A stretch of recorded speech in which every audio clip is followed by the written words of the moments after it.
and we are living through such historic times that I think and the Overton windows move so much that most people aren't able to process the pace at how so much uncharted madness is happening both in the UK, obviously with America and all of its interests, shall I say, globally. So it's good to sort of slow down a bit and have these discussions with you. What do you want to kick off with? I'm just looking at the list you sent me. I shouldn't laugh because some of it's like so serious and not funny, but some of it is actually a Just a bit crazy. funny. Let's not start with something funny. Let's give people light relief later, if you can call it that. Following him closely, and I feel like he's setting off a bit of a domino effect of individual people with this executive power starting to take a stance that I Mhm. feel has been less clear in the past. I don't know. He's just got an ability for clarity that I think sends a message to other people that you can do that. Yeah. So what has he said lately that has drawn your attention? You mean Brother Kwame? I do, Brother Kwame. It could only go one way with that name. Mm. That's a name. A name is not a small thing. No, no, and he is. The ancestors really are watching very closely. The speech he And made. actually, sorry, just on that, I just want to add, because we're living in a time when, like some of our West African brothers and sisters who've gone completely left, there are a notable number of people of South Asian heritage in the political space who have become foot soldiers for white supremacy, for want of a. Mhm. I mean, that's like the diplomatic way of putting it. Very And different. I really feel for all my Asian people, my friends, colleagues who have been relentless alongside us in this struggle, who have to make sense of people like Suella Braverman or Sajid Javid. And it's so refreshing to see someone who has the East African Asian colonial story, like so many of our Asian Mhm. politicians in the UK, whose parents were inspired by Black political struggle enough and Pan Africanism that they named their child after Kwame Nkrumah. Like it's a reminder of what's possible, what solidarity can look like. And then this person grows up to be a leader that is connecting the struggles of Palestinians, struggles of Africans, the struggles of New Yorkers, of immigrants, of undocumented people. It's so refreshing. It's extraordinary, and I think I was in New York when the Knicks won and during Juneteenth, and the energy in New York was like I've been going to New York for I don't even know how many decades now. I've never seen a New York like that. Number one. I don't Uh, know if we've actually even spoken on here since your Shoot the People yeah, premiere in New yeah. York. There's been a lot going on, but on Zoran Mamdani, I think instead of the speech is a speech, and he's saying um, really the facts of the issue. And we'll be wasting our time dissecting the fact that, Benjamin Netanyahu is wanted by the ICC and blah, blah, blah, blah, blah. What's interesting to me, I'm getting more and more obsessed with data. And I look at the data points, i.e., how much engagement, how many likes, how many views that speech got. And even in the Help It, that is X, it's one of the most viewed videos on X, at least in this year, if not ever, right? Positively viewed. Obviously, there's a whole corner of X that is heads are exploding over it, but it went mega viral on every other platform, including Instagram. And what's really interesting is that if you take a bird's eye view, it shows where the winds of change are. In general, people engaged in that video in a really, really positive manner. Now, a small group of folks that have access to the ability to print in multiple newspapers or have platforms themselves will scream whatever they'll scream. But the raw data of how that speech was received says Mm. so much that people don't want you to recognize. And that's a really interesting thing. And I have to say this, God forbid, but I fear for his safety. I really, really do. And, I'm in many ways, it is almost reassuring the fact that he can't run for president of America, because honestly, I don't think that would be acceptable. And I think you know exactly what I'm saying by that. He is a generational talent, not just an orator. It goes well beyond good speeches. It goes to actually, saying something and doing it relative to many of the things he's put into action in New York in a very short period of time. So I think, you know, it's going to make more people comfortable in speaking truth to power. There is a wave of the social democratic movement that's happening with other people in New York and the broader part of American politics realizing that if if you look at what the electorate is looking for, they will vote for you if you have a voice. And cowardice is exactly what won't get you voted, and regardless of how much money is being spent on you, which is also very interesting.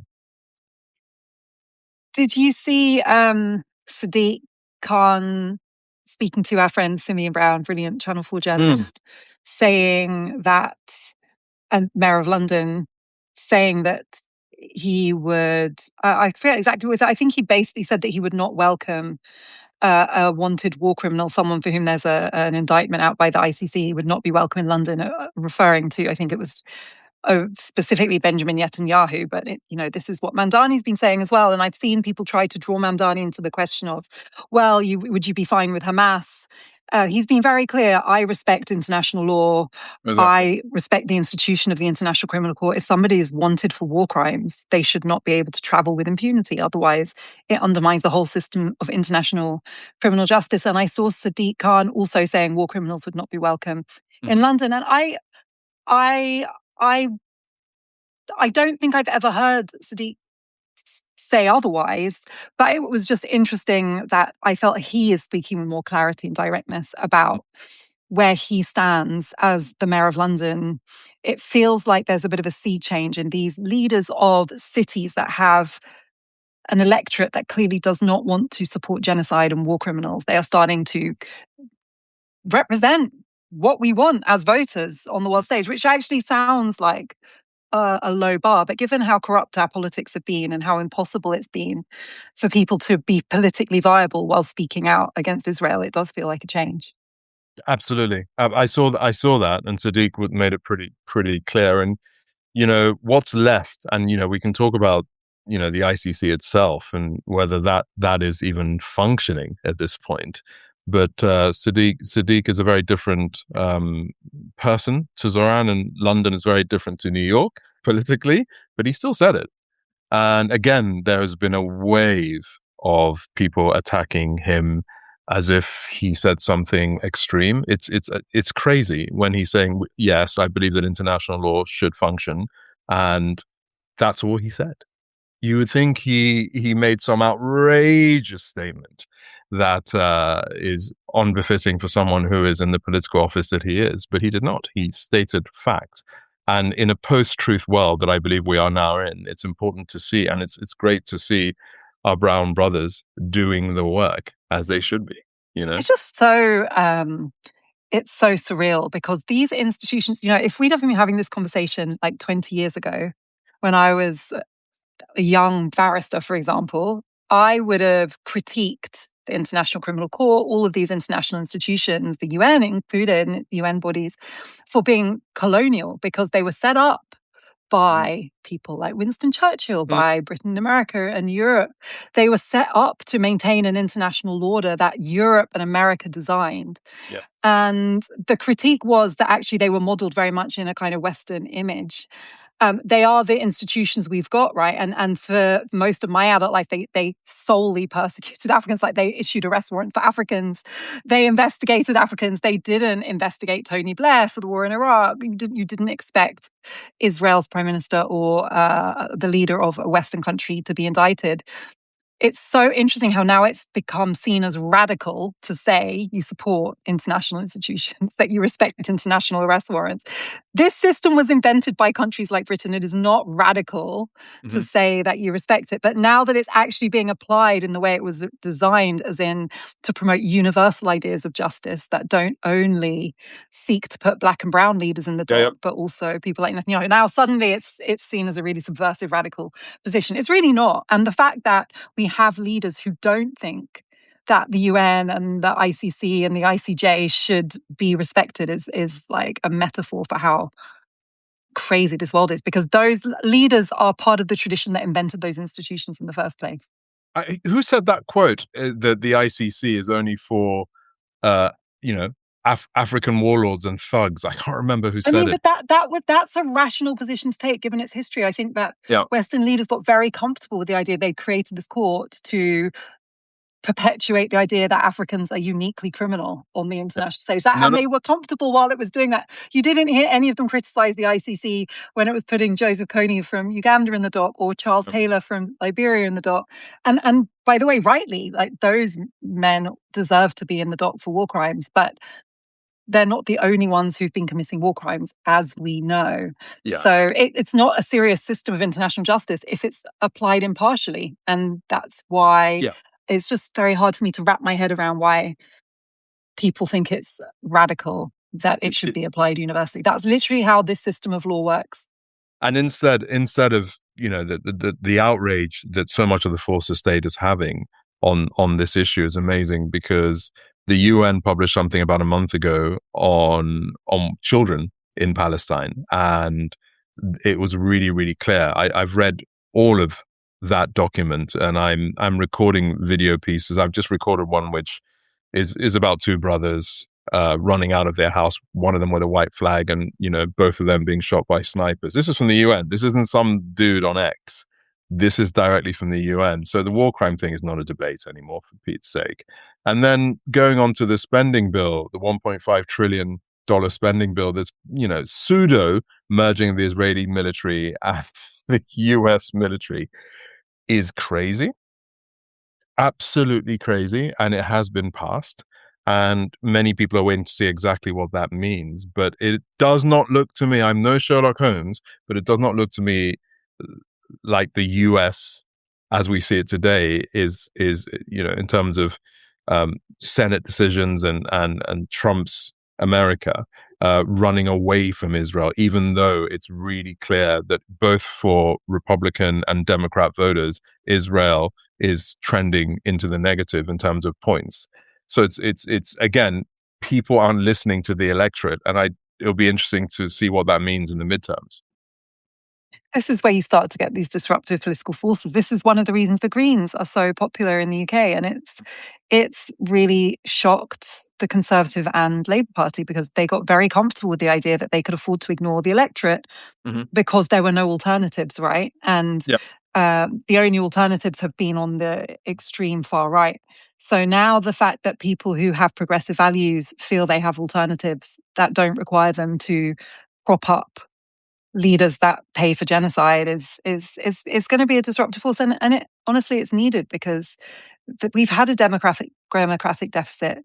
Look at I was just doing on my other podcast, Legacy. We were doing it's going to be the 25th anniversary of 9/11 in September, and Oh. I know. And just thinking back to the number of people who marched against the war in Iraq, how many of us knew at the time it was an illegal war? There was no second UN resolution. There wasn't even the pretense of international legitimacy for that war. That war went on for a generation, cost probably 1 million lives, a conservative estimate, civilians who had nothing to do with 9/11. And that's literally ordinary people, lives destroyed, countless more in terms of livelihoods, injuries, people who've never been able to go to school. And for what? And no, people didn't vote for that war. They didn't support the war. They didn't believe the war was legal. Yet we all paid for that war. And now we're all living in a world made more dangerous and unstable and more unfair because of that war. And that is not a politics that works, that allows No. that to happen. And we've lived through that. So I think that's also fed into the intolerance in a good way that we have for seeing our leaders. And there's no reason to think that Burnham's not going to, our new Prime Minister Andy Burnham's not going to support Israel just like Keir Starmer did. On the contrary, actually, the earlier indications are it's going to be same shit, different day. So why would we put up with that? It's so interesting in terms of putting up. Before we even get to Burnham, I think all leaders need to wake up and smell the coffee on what the people are always, it's always youth led. And I look at this cockroach protest, the Oh CP. yeah, in India. Mm. And people need to recognize that, everyone's connected now. India has over 500 million people under the age of 21. That's more than the population of every country in the world apart from China, just the people under 21. So when the youth get upset in India, it's not like something the military can stop. And if it keeps spreading, it's something that could be a generational change. And Modi has made quite a soft statement by his standards because he knows he has to appease um, these amazing people. Also, the Minister of Education has just resigned, and that's stage one. They want full educational reform, which is really, really interesting. It's really showing people. I saw on the photographs protests, so many people question what's the point? Well, you're seeing it in real time in India. And I India's one, love the spirit of it's the cockroach protest. So just for people who haven't been following it closely, it's called the cockroach protest in India because a judge referred to unemployed young people in India as cockroaches. So it's what I love about this generation. They double down. they They don't have give up. named themselves the cockroach Yeah, movement. let's dance. And Do it. it's such a vibe. And they are gathering, organizing, and it's in spite of the police crackdown, it's been violent, it's been dangerous, but it is really upsetting the Narendra Modi regime. Yeah. And let's remember, Modi is in the mold of Trump and Netanyahu. He is a populist, he is a misogynist, he is has genocidal intent, the way he has been treating India's Muslims, and he is aligning himself with the right across the rest of the world in violation of what so many Indian voters want. And also, and I think the darker thing is the way that he has been manipulating the media, social media. It's the same playbook to weaponize Hindu Indians' own fears, anxieties about the Muslim other. It's so just see the same thing everywhere, that people are so vulnerable to the algorithm and they're so vulnerable to manipulation by political leaders that instead of having answers to their long-term problems, a leader just blames the other. Here it's Muslim immigrants, in India it's Indian Muslims, and it's so dangerous. It's so dangerous, and it's so refreshing to see the way that young Indians are just not having it. We need to watch it real close because, what's interesting is that a big part of this movement is majority Hindu. And that's what's really powerful about it. And it's also a lot of middle class folks are coming out onto the streets. All the Bollywood stars, for whatever reasons, they're coming out when they've been vocal about other genocides or anything It's else. amazing. It is really, really interesting. And I think that follows quite nicely to Andy Burnham, because I've watched a lot of people talk about the fact that he must have been advised that he has legal protection because he was busy doing his thing in Manchester whilst Sunak and Starmer were in government. And if the ICC does go to where it's supposed to go and call this thing what it is, it puts a lot of those politicians that were in office in real legal jeopardy. And he's not. And a lot of people are saying that he's had this advice and he has to think very, very carefully about what he does in regards to Israel and the United Kingdom. And that may be more of a reason for him to do things that no one else has done. So I'm waiting to see. Yes, you can. A lot of people talking about appointments and them being Labour friends of Israel and what have you. I want to give this man the opportunity to show us who he is. It won't be long until we really, really find out. I also hope that he stops and removes any interest in David Lammy's removal of the jury system, which is one of the biggest attacks, I believe, on democracy in this country. I still can't get my head over the idea of there being no. I mean, you work. This is your trade. It's astonishing to me that we were even getting there. But I want to see. I want to see what Burnham does. I also think the Jewish community in the UK needs real level-headed protection, just like the Muslim community. It's gone to a place where people are just politicizing both communities to scare them more instead of bringing them together. And the idea of a leader, someone that rises beyond gaslighting and all the other kind of ridiculous behavior we've been seeing on social media, and people that should know better. And let's see. The clock is ticking with him. On Burnham and Gaza, I've been doing my homework and speaking to people I know inside Number Mm. 10. And obviously, my people being my people, they're people who care about Mhm. international human rights law and holding genocidal actors accountable. So what I think that we should keep an eye on, which is going to be, and this is not, I'm not in any way saying this solves any of the problems, but I think it's going to be an early litmus test for Burnham, is that remember when he came into Number 10, he did apologize for Labour's initial Yeah. response Yeah. to Israel's military action in Gaza. He said the Labour Party didn't get it right, said that the Labour Party needs to do better. Very vague, very vague. So Mhm. I'm not giving that any more weight than it deserves. But he has signaled that he will initiate sanctions on That's loads. goods from Yeah. illegal settlements Hmm. in Palestine, or illegally occupied Palestinian territories. So my people are telling me on the inside that the test that's going to show us how serious he is going to be whether he follows through. That would be the first step, because if he can't even initiate a ban on goods from illegal settlements, we know there's not going to be any war crimes trials. There's not going to be any change to the level of military and financial support for the genocide. So that's what I'm keeping an eye out, and it's a very basic first step, but I want to see if he takes it, because that's going to determine whether I have any faith at Mm. all. And I don't want to hear any more statements about Labour got it wrong and we're going to be Mm. different. I want to see if he's Action. going to initiate the ban on goods from illegally occupied Palestinian territories, and that would be a change. That would be a change. So let's see it. And on his cabinet, senior ministers, there's one person that's black, I believe. Yeah. Yeah. Unless I missed. I tried to look. I couldn't. You know, Miss Anne, it's one in, one out. So, there's a new black woman in. So Lammy had to go. And, those who've been listening to us know that whatever love we may have once had for Lammy, long gone. So we're not exactly mourning his departure, but it is like with the Labour Party, they don't even try and look like this is anything other than tokenism. So yeah, Lammy's gone, Miata's in. I just wish her protection and all the best within the machinery she's in. I mean, everyone's watching, so let's see.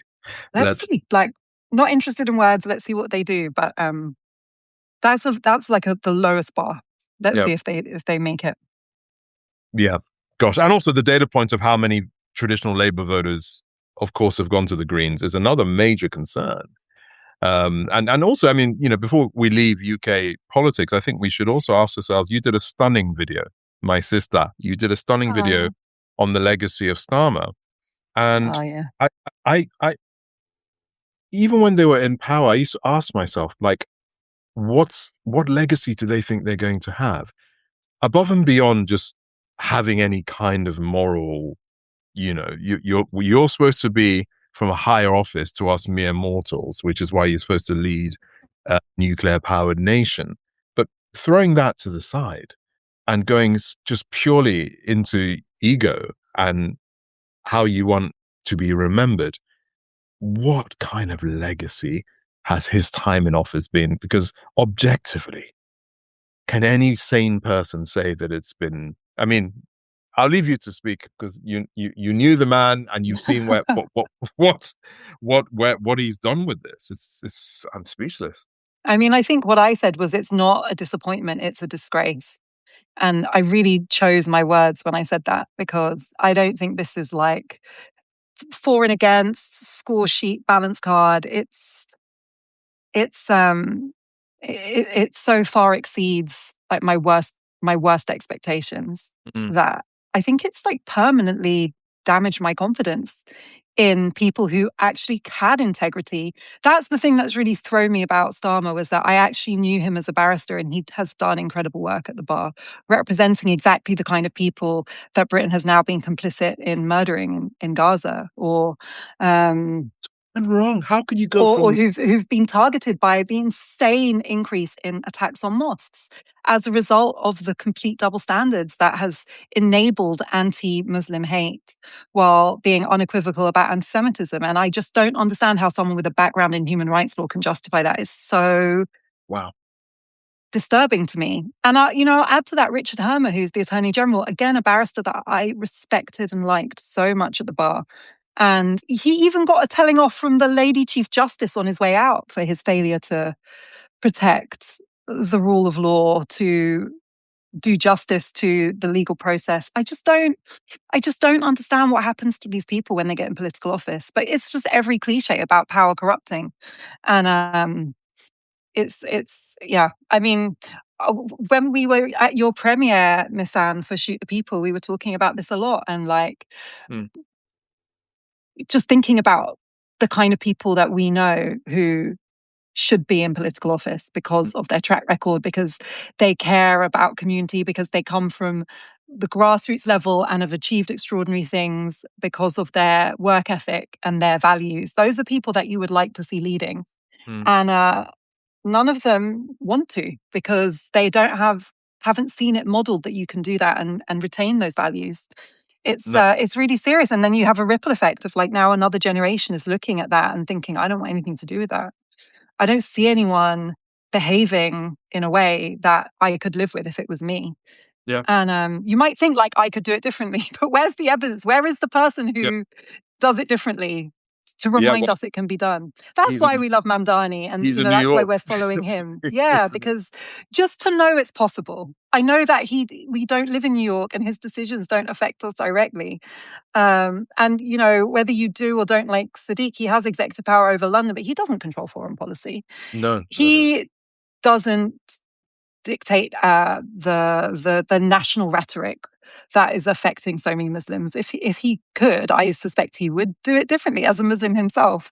And I just he wouldn't take the stance that Britain has taken with Trump. I doubt, but he's not in that position. So no. And the anti-Muslim hate going on is astonishing. And there have been so many attacks now at mosques. Just so many, and of course, a big part of my smear campaign is because I dared to even bring that up. And I think it's really interesting to see how many Muslim voters Labour has lost as well. And I'm not the prime minister, but he'll have that data point. So we're going to see how he responds directly to the Muslim community. The stakes are very high right now because he knows quite how much of a disaster the Starmer time has been for Labour when I mean, everyone saw an opportunity for change. And we've been getting grannies arrested on the streets. We've been getting a push for the jury system to be absolutely squat. It's extraordinary, you can we know? just take a moment actually on that to talk about what's happening in the legal world? I'm just kind of in shock at what has happened to I don't know if you've been following it closely, Miss Anne, but a barrister, Rajiv Menon, and he's not just a barrister, he's a King's Counsel. So that's like the highest level of barrister you can be before you become a judge. And actually, a lot of people of that status also sit part time as judges as well. So it's like the most elite level you can achieve at the bar. It's very, very difficult to achieve. You have to be extremely competent. You have to be supported by your peers, by the judiciary. So Rajiv Menon is, and still in a minority as a man of color who's achieved that status. He is facing criminal charges because of comments he made doing his job as a barrister representing one of the Filton defendants. Mhm. So there's just so many layers to this case because, as we've discussed before, I don't think the Filton defendants should have been on trial facing years in prison for really serious criminal offences for exercising their right to protest. And that already happens. That's bad. They were trying to stop a genocide and we're prosecuting them.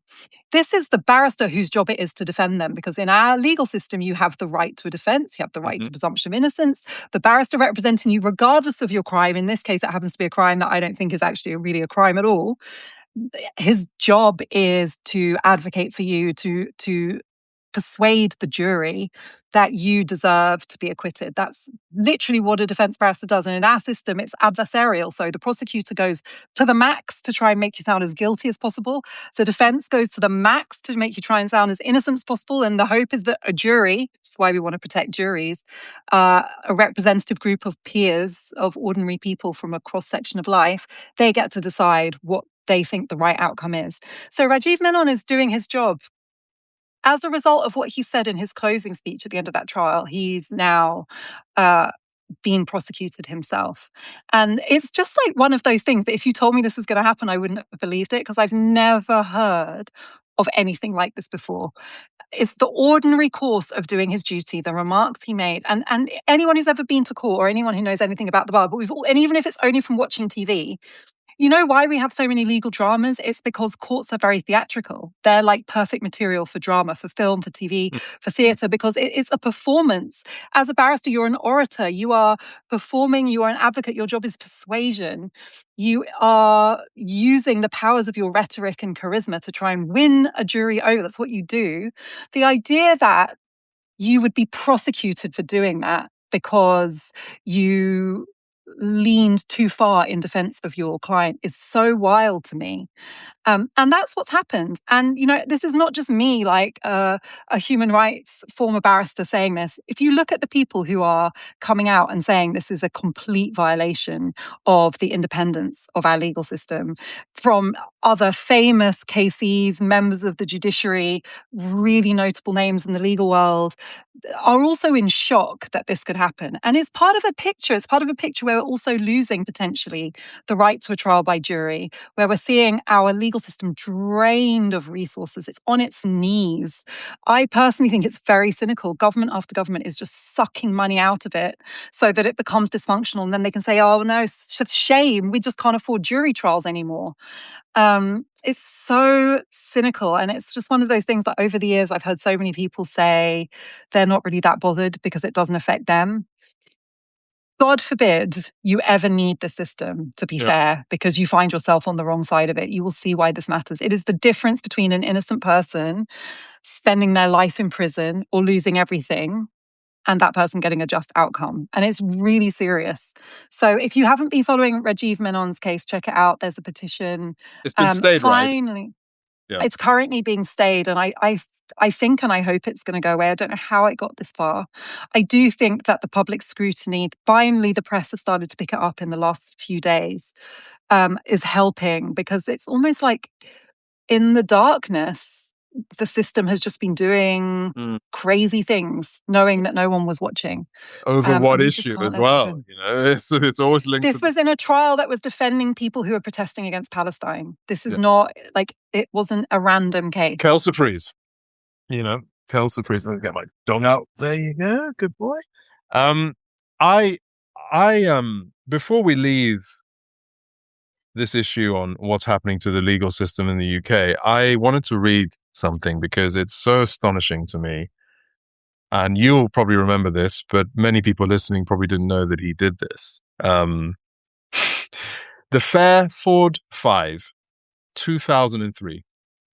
Mr. Keir Starmer represented Josh Richards, an anti-war activist who broke into RAF Fairford to sabotage US bombers heading to Iraq. In court, Starmer argued that whilst the activists broke the law, the actions were legally justified because they were intended to prevent international war crimes. That's why I say I looked up to Keir Starmer for so much of my career, because that's the kind of work that he did. And by the way, he did it with his whole chest. He was brilliant at it. He was one of the best. And he did it consistently. It wasn't like a one-off case. You would often find him. He's famous for defending protesters. Famous for it. One of the most famous barristers of his generation for being the voice of the protester with a noble cause who is being oppressed by the system. That's why this is just so hard to wrap your head around. The young man with many, many years to go, and what if, well, okay, let's move on. Let's move on to the World Cup. I, like everyone, had an emotional roller coaster through it. Are you? I actually want to know how much of a football fan you are. I'm very transparent that I'm basically like I'm a I'm a good time football girl. Like I check in when it feels like it's there's going to be no tears, and I'm not a loyal fan. So No, I you can prefer. take what I say, knowing that I have basically zero expertise and not a huge amount of credibility on the subject. But you, Miss Anne, like, what's your deal? I do prefer poetry. Um, but That's an interesting way of describing yeah, it. that's more me than football. But Wait, every wait, wait, wait, wait, wait, wait. I swear you like, wait, curling. Curling. You're telling me that you like curling more than football. no, I am. That's a great example. I am someone that becomes just like my Nigerian aunties, a an expert when it's like a major like World Cup, Olympics. I'm obsessed with everything Winter Olympics, and every time the Winter Olympics comes on, I become a curling expert. Every time the World Cup comes up, I become an expert, not necessarily on the football. People will talk. I talk more about what it shows, the mirror of humanity that is Yes. this, and this is the most unique World Cup ever because it was led by uh, that man, right? That is bombing everywhere. I mean, led is a strong word because the main role he He was seems to have changing the played was rules. enthusiastic attempts at sabotage. Like, I didn't see any leadership happening. It was, I and feel I like did it. the World Cup happened in spite of him, actually. And it's actually a miracle that it went off. And I don't want to say smoothly because people were denied entry who should have been there. So Yeah, it didn't go it smoothly. was a It World wasn't Cup. fair. It wasn't right. But it happened. Matches were played. Yeah, Uh, Dreams came true. Hearts were broken. yeah, There was a final. There was a cup. yeah. England did what England does. Did you see Trevor Noah talking about it? About England. What did he say He was about? talking, so I can't remember his guest name, but basically his guest made the point that England sees itself like Germany or Argentina, which have both had 6 World Cup finals, whereas actually it's on a par with Malawi or Uganda because they won it once. Okay, fine, Uganda and Malawi have never won it, but they have never been to a final since 1966. And he was like, they have like an identity dissociative disorder. They are not. Listen, They're not Germany or France or Spain or Argentina. They are, yes, Senegal has been yeah. to more finals than Britain in our lifetime. So I, yeah, that was I than think England. the collective trauma of 1966 and Argentina, and I did many videos about what Maradona has, the ghost of the hand of God, and then the greatest goal ever, and the Falkland Islands, and all of that. But what I describe the World Cup is despair and hope in equal measure, right? The despair of the hyper capitalism of all of it, McDonald's adverts everywhere, military adverts everywhere, watching our World Cup heroes try and sell you burgers, McDonald's, these elite athletes, We're all of going to have that. to, by the way, live with the England team ads for a Yeah. long I mean, it's just, time. Like the hair products, the energy drinks, like yeah, and they're yeah, not going to get taken down from the bus stops anytime no, no. soon, I mean, guys. it's the capitalism of the World Cup, and also the money that FIFA have made is disgusting. And but the hope of it was many people have looked at our colonial past in a really interesting way. The humanization of black men, the humanization of Muslim men, the extraordinary Hollywood-like story of Capo Verde and what they did, with no resources, a tiny population, and standing toe to I toe. All of That that was was one of my highlights. really, really astonishing. And I think, the idea of,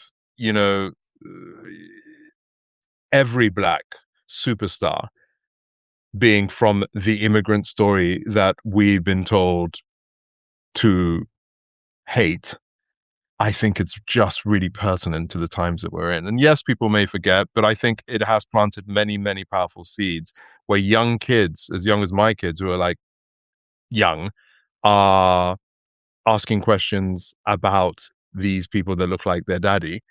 And it does plant a seed. It's really, really Okay, interesting. my question, this is something I genuinely kind of like lie awake in bed thinking about. Do you think, well, it's like one question with two parts. Do you think that the composition of the England team and the kind of joy and hope that it inspired has the potential to create any longer term change in identity politics, in attitudes towards racism and who gets to be English in the longer term? And the second part of that question is, do you think if England had won, would it have had a meaningful impact on what it's like to be a Black person in England? Because I know a lot of people whose opinions I really respect, who really believe like that team can change all our lives. Seeing that has changed the way people feel about race and Englishness. That if they'd have won, it would have basically like eviscerated the far right because it would have so disproved. I really don't agree because I don't think the far right is a rational Mm, movement based on any, like, we don't need Black and brown boys on the England team to win to prove that racism is stupid. Like, yeah, racism doesn't exist because there's not been any evidence that it's stupid. Racism exists because people want someone to blame for their problems yeah. instead of like their Well, governments and failures of policy. But I get it that it makes people feel better for a while. So I want to know how seriously you think we should take that. well, I think the only, that it depends how England would have won said World Cup. I think if it was a hat trick from Bellingham and Saka, I it mean, that if we'd have won, it probably would have been, that's how it would have if it been, was a hat trick from by the my Black man, estimation.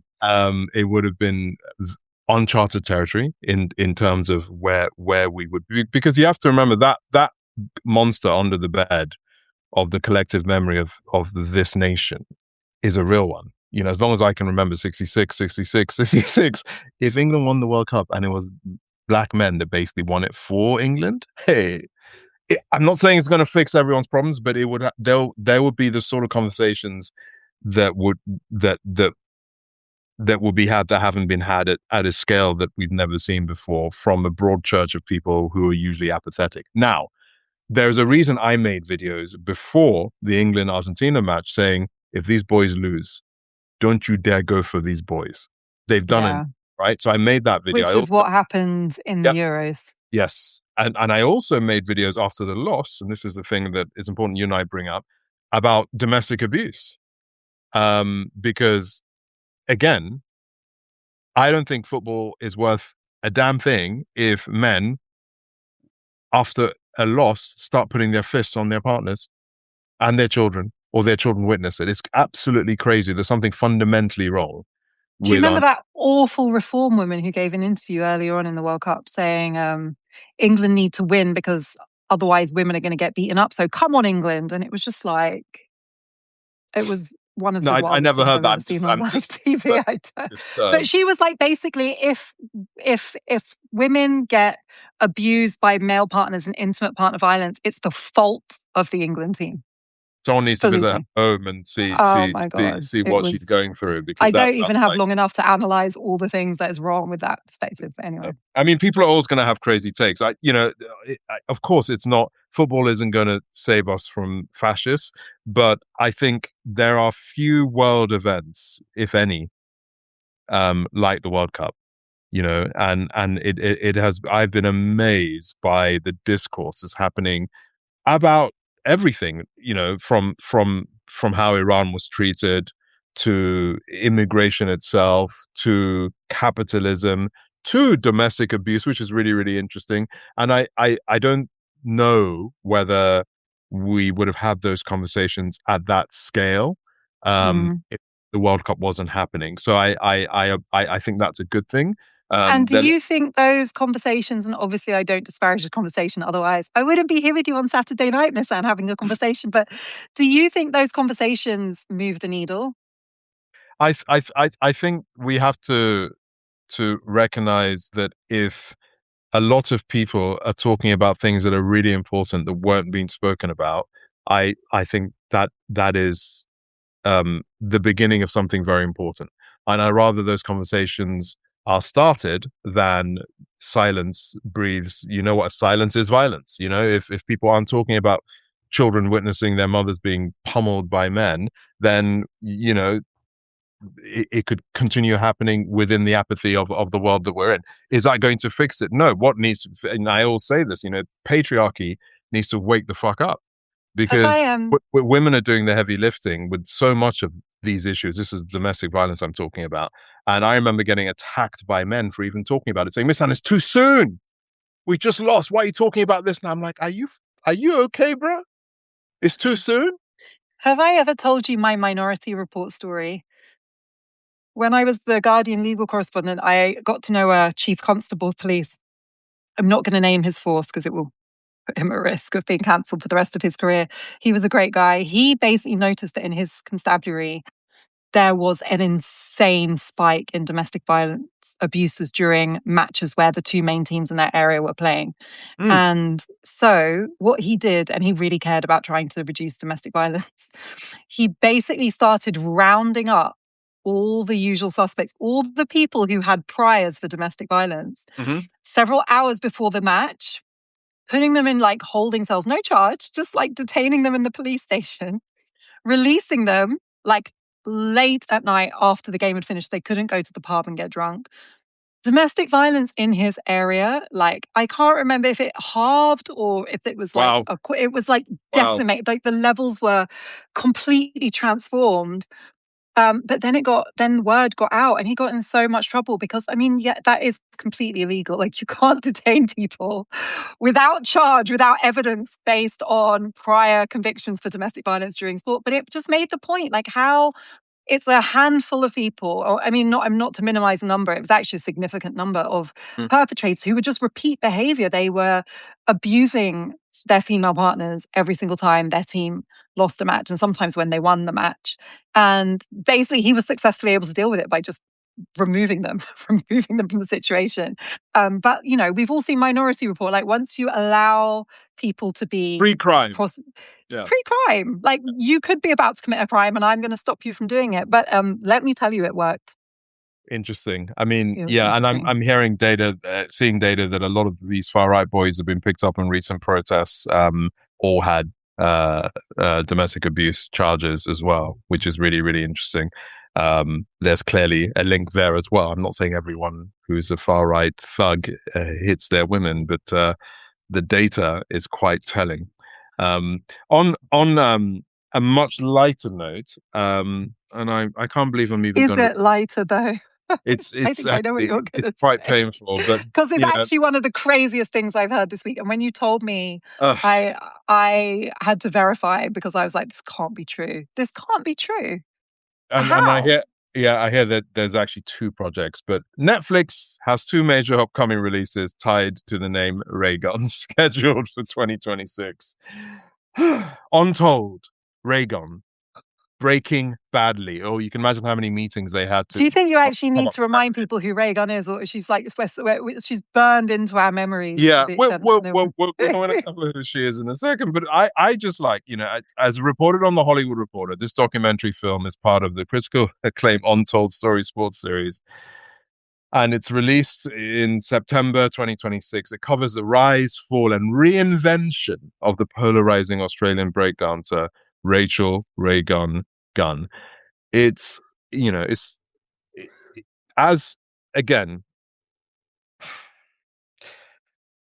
breakdancing and black culture, it's the same thing. Number one, let's not even pretend. And when it was made a sport for the Olympics, I remember being so excited for so many people that were doing things that I had seen on my social media that I always thought this is an elite athlete. They're doing things that doesn't even look real. 100%. And I was really excited and I wanted to watch it. And then Australia somehow had this lady represent its said nation. And Australia has a lot of good breakdancers, by the way. Many of them are people. Yeah, it does. That's And one of many shocking things about this yes, whole and story. There are lots of yeah, really incredible breakdancers in Australia. and it was akin to I thought it was really disrespectful to the sport. I thought it was a spot that could have been given to someone who had given blood, sweat, and tears to a medium and artistry, a sport that had shaped and maybe saved their lives. And failing upwards isn't even the right use No, of wordage that for would be very generous. so I'll let you take over from here. But my gosh. Right, the first thing to say is it's really quite hard to get Netflix documentaries made about Oh yeah, anything the right now. commissioning of But this is even. just I forgot to just even. want I to put that forgot out that. there, like speaking from a place of personal knowledge and experience. Yeah. You don't just like stroll into Netflix with a perfectly good idea about a perfectly like popular viral idea or person and get it greenlit. So that there's an insane barrier to entry for Netflix documentaries right now. The fact that this is the one that got through, this is why I actually didn't believe you when you told me. You know, I actually think there's like a counterfactual. Imagine a sport that has its origins in whiteness, like lawn tennis or polo or croquet. Imagine like a black person taking the piss out of that sport. And by taking the piss, I mean being bad at it and being unapologetic at the fact that they're bad at it and that they're not like trying to model what excellence looks like. And then imagine people thinking that's great and funny. Like imagine a black person basically mocking polo and everyone being like, oh, that's so great and adorable. Just no, like, no. I feel like I can say with quite some authority that would not happen. It wouldn't happen. And if it happened, that person would not be celebrated. No, That person would not be rewarded. It's just, and please, if you think I'm wrong, come. But I don't think anyone's going to question. That's just a fact. But because this is something born in Black culture, it's like it's a joke. It's actually like funny for the media establishment to see someone mock it. yeah, And there are so many levels of like voyeurism, of kind of othering, of disrespecting, devaluing. And I think that it's regarded as like a light, fun subject because it's mocking something that mm, Black people have created that has value to us. And by the way, not just to us, there's so many incredible white breakdancers who respect the Black cultural origins of this art form, who are versed in it. Like it's, and this is another thing about Black culture. Like Black culture is inclusive. It welcomes people yeah, who want to be part of its energy. yeah, It's not like, where is the Black sport that has banned white people from taking part or has like measured your color to see if you're like dark enough to like, no, like Black sport and culture has never functioned like that. That is the unique preserve of whiteness, to yeah. have that gatekeeping and that segregation and that those racial barriers. So this incredible Black art form is being mocked, and now the mockery is being celebrated and Yeah. rewarded, and it's just absolutely just And unbelievable. You couldn't make it up. it's important to add that it's a Black and Latino. I forgot I should have done that. It's a Latino culture is deeply part of it. You know, born in the Bronx in the 70s, linked to the birth of hip hop as we know it. Breakdancing is you know is one of those things that you know when communities had nothing, they create something out of nothing. So it's linked to daring to dream, being free, your body allowing you to be free, you know. And I I think they're very serious things about the idea that this can be co-opted by someone that has never had the lived experience and understand the legacy of breakdancing from the you know the two primary cultures that it comes from and from hip hop as well. You know, this is no, it's not a joke. People say I'm too sensitive about these things. I just did a video about another meme going around using the music from Boys in the Hood, which I'm not that happy about because people don't even understand the legacy of John Singleton and Stanley Clark. That's a whole nother thing. But my point is, Netflix commissioners have gone all giddy to allow this, and they're going to spend a ton of money promoting this because this is exactly the sort of thing they will put actual marketing budget behind. And it is, again, harmful to communities that thought they had a real fighting chance with the Olympics, the highest office, highest stage of elite sports. And she hugs all the stories, all the headlines that came out. Most people won't even be able to tell you who won gold, silver, or bronze And it's not from even like, I'm not even breakdance. mad with You know? Raygun. Like, she can go and be terrible at breakdancing somewhere else. But my question is more like, why was she given that platform? Like, why? Yeah, Because, yeah, you know, express yourself, do you? Like, that's cool. I'm really not hating on someone who wants to take part and do something their own way. And it's just that where else in the Olympics is that a platform for people to basically like make fun of Yeah. or like have a go at something they don't know how to do? It's just like, imagine me deciding to like have a go at the beam in gymnastics. Like, that looks fun. Mm. And then imagine me like being selected for the England team, Yeah. for Team GB to do that. And then imagine Netflix giving me a documentary about how Because you were crap I am so at bad at it. gymnastics. Yeah, yeah, yeah. I actually, bad example because I used to be a gymnast, but like Oh, nobody is suggesting I belong in Team GB in Olympic gymnastics. Okay. And I'm okay with that. And I therefore not put myself forward. yes, So yes. And yeah. I would, it's like me trying to be an ice skater. And trust me, no one wants to see it. And if I tried to be an No, ice Miss Anne, skater, I would actually probably watch that. listen, listen. I would show up for that one. The A&E trip, the, the pieces of myself that they'll have to put back together, it probably deserves a Netflix doc. But my point is, Oh, you let's know, let's might have sowed a seed there. That would be a reality TV show unlike one we've seen before. You never know, Dancing with the Stars on Ice or whatever it's called might come calling after this, Miss Anne. I would hurt myself and others, and I think I'm staying away. Oh, uh, listen, amazing. We haven't done this for a while. I I think know, I've missed you. I've missed yeah, you. I've missed our conversations. We're gonna back, I we're back. guess, right? We're back, and the world is fully on fire. So we haven't even done the stuff on the heat waves, on all the climate denial. We're going to do a lot of special conversations. I think because there's a the fires in Spain and France are It's terrifying. terrible. It's really, really scary. We've had the longest heat waves we've had since 1976. There's a lot going on. Afua and I are going to be here weekly and discussing, having commentary on a lot of things. Have you seen the Odyssey yet? No, I haven't seen it yet. I just don't feel like going to the cinema in this heat, but like I keep waiting for a rainy day. But I do want to see it on IMAX. Okay, It's we'll sold have out, a by the way, in London at the BFI yeah. IMAX is sold out for I like the saw next a month. 10 a.m. show. I love my 10 a.m. shows. And Miss Anne, like, don't give us the full verdict because when I've seen it, we can talk about it. But give us like a headline. So I'm an anorak with this particular story. Yes. I've every version of it read as much as I can since I was a kid. Oh, like you're because I thought I you were going to think say I'm an Nolan is. anorak with film, which you are, but you're also an I am. Odyssey anorak. This Okay, so this is subjective. like peak Yeah, yeah, yeah, anorakness. yeah.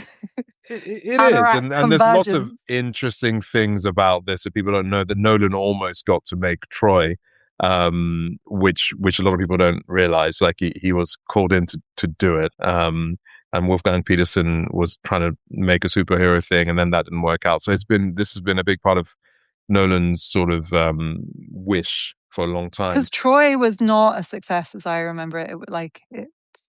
In spite of It's like Brad Pitt having a well-oiled 8-pack, it was not yeah, it's worth rewatching critically though. acclaimed. It's Is it's it? worth Okay. rewatching. There are it's not it's yeah it's there are it's yeah there is it's interesting watching it just because it picks up just after Troy finishes, and it for people that don't know uh the Odyssey at all, it's really useful because it gets confusing. I would say without giving too many spoilers, I always rate a film by whether it has three extraordinary scenes in. This has about five extraordinary scenes in, of which one of them is out of this world, and that's more Ooh. to do with the performance of one woman than anything else. I thought the practical effects were some of the best I've seen in a long, long time, but there's a lot to discuss beyond that. So All I right. don't want to give the other I've things got we my can discuss. homework. I've got my Yeah, assignment. yeah, I will report back. I look forward to getting into anoraks together, Miss Anne. yeah, absolutely, absolutely. All right, we'll All be right. back. Have a Thank good you all for weekend. Thanks sticking for joining around. us. We didn't even And, advertise this. It's nice to see so many people showing up. great, Thanks, yeah, yeah. guys, for sharing We're back. Saturday night with us. All Bye. right, take care. Bye bye.